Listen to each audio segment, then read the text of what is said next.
thought I was saved, wasn't saved. I was never part of the crowd when I was growing up. I was always that weird kid, always hung around the weird people. Not the weird people, but the people that nobody hangs around. It's just that group of people that just stay together.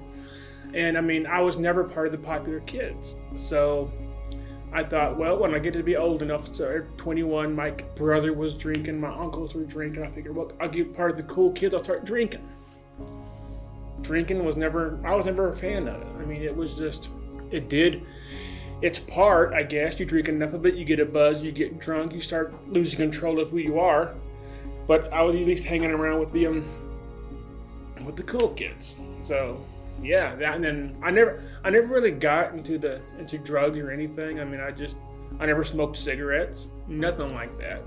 So like I said, I was just trying to drink, and then, I figured, well, the cool thing was to get tattoos. I always kind of wanted to get a tattoo, wanted to see what it felt like. I mean, I know there was a little needle in there, but I mean, people keep on getting them. They get addicted to them.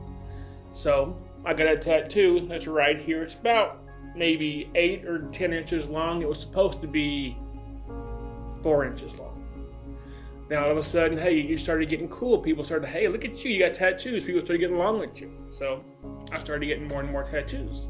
As I shared with you, I got tattoos on both arms, back of my head, ankle. To this day, I'm very easily distracted. When I'm in the sanctuary, usually you'll see me over the side of the sanctuary, and I'll have my eyes closed because there's so many things going around, so many things to look at. I'm easily distracted. And when I've got my eyes closed, just bowing my head, it's between me and God right then. Nothing else really matters. But I didn't know what that was. So at the time when I'm in the church, I'm being distracted. I figured, well, I have a 3-day weekend going. My mom's invited me to church, so I'm going to go to church. And this time, this is where the devil made his biggest mistake, where he made a big, crucial flaw. I hate to give him any credit at all, but he's really good at his job. He knows how to needle you.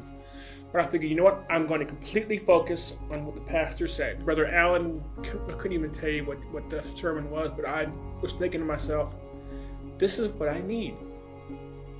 I need another family, I guess. I didn't share this with y'all, but my family has always been kind of weird. My dad would be in his room, my mom would be in her room, I'd be in my room playing video games, whatever like that. It was a family, and I love them with all my heart. But it was another family that I needed. So I went up there, I thought, you know what? Many years ago, I was pressured in saying the sinner's prayer. I believe when you're pressured into it, unless you really mean it, really make that commitment, you're not saved. Well, at the time I wasn't saved, I thought it was. I walked the aisle, I committed to stay into church. I'm going to get back in here. I'm gonna go to church. I'm not doing anything on Sundays. I got like a 9-to-5 job, so I'm off on the weekends. So I got nothing else to do. I'm going to commit. So I walked the aisle, got to, oh man, this is great. I'm saved. I'm going to start going to church here. This is a great church. I love it. And then later that night, my uncle called me. He had a story of himself, big, hard. I used to drink to kind of fit in. He'd drink because he liked it. And he'd do all kinds of bad stuff. But I mean, one day his wife was getting ready to kick him out. So he said, you know what? I got to go to church. Go to church. He got saved. He started leading people to Christ left and right. It was great. On fire for God. He called me that night and said, look, Larry, I know you told me that you said the sinner's prayer a long time ago, but if you were to die tonight, are you going to heaven? I said, oh yeah, I'm probably going to heaven. I'm saved. Are you 100% sure you're going to heaven? I said, oh, about 98, 99% sure. I said, but then you're 100% lost, because that 1% was all the devil needed. He led me to Christ over the phone that night. And then from there on, I was put into the youth program as a leadership. Everything was just roses. I had the family that I never had. I had the support that I had support going through life through different people. But I actually had the support I needed, and it was great.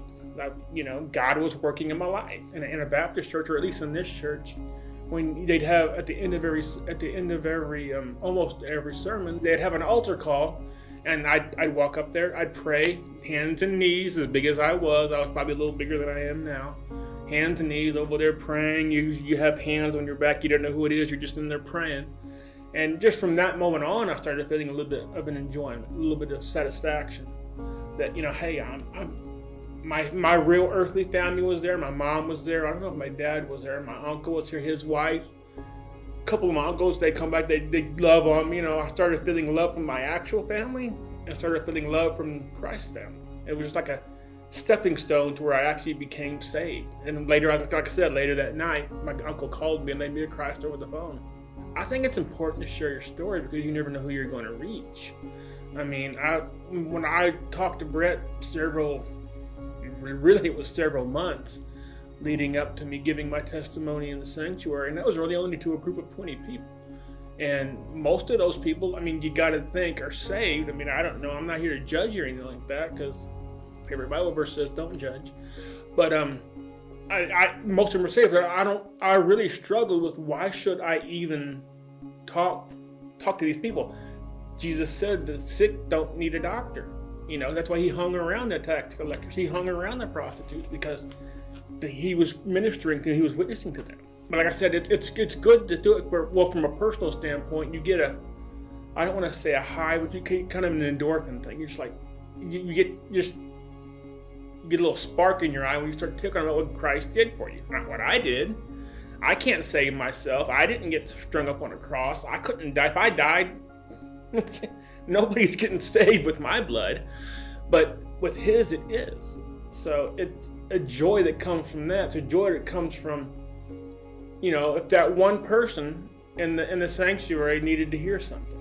Maybe they said the sinner's prayer like they did when I was a kid. Maybe they weren't really saved. Who knows? And mine came from when Blair was, when Blair said her testimony. I was inspired by that. That's when I hit up Brett. We started working on it.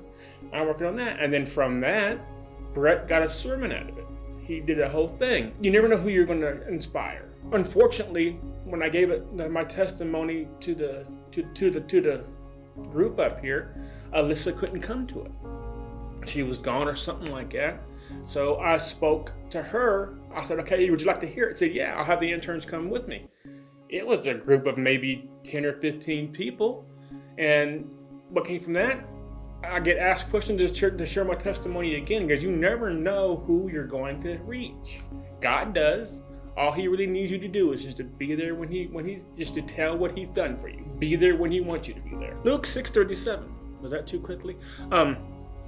It says, judge not and you'll not be judged. Condemn not and you'll not be condemned. Forgive and you'll be forgiven. If you knew how bad my memory was, you would only then realize how impressive it is that I can remember 7 or 8 words that go together. So, yeah, but like that, and there's an interesting story there too. I mean, I used to listen, and still somewhat listen to a group that there's just no good in that group. No biblical good in that group at all.